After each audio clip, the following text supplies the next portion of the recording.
just never in the now. It's always bouncing between the future and the past, right?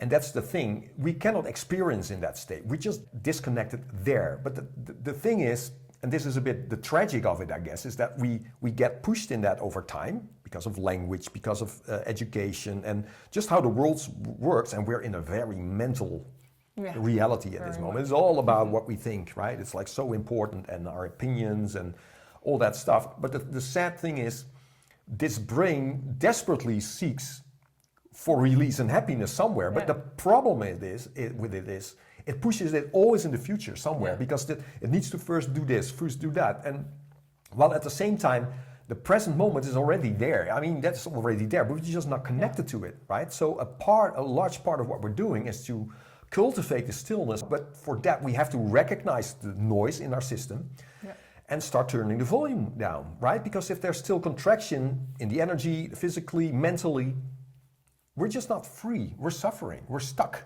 right? And we want to start moving again and be released and be present and now. Doesn't mean we don't have thoughts or emotions. That's all happening. But now what can we learn? How to manage these better? But it's all energy, right? So master your energy, then you start mastering your life. This is what it's all about. So now it makes sense that we say energy skills for life, because you are life.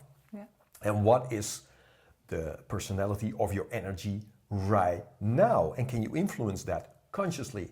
Yes, you can, but you have to be present for that. And you need some methods for that to change your energy around. Let's say you're in a less resourceful state. How can you get into a better state, right? It's all about that. And okay, over time, through all these methods that we're training, of course, our baseline just goes up, right? We become stronger, a very strong foundation. So that creates a more sustainable change in you. That will happen. But it's more about how we regulate and navigate our energy from moment to moment to moment as we start living more and more in the moment, and not distracted in the contraction of our rational monkey mind state of being.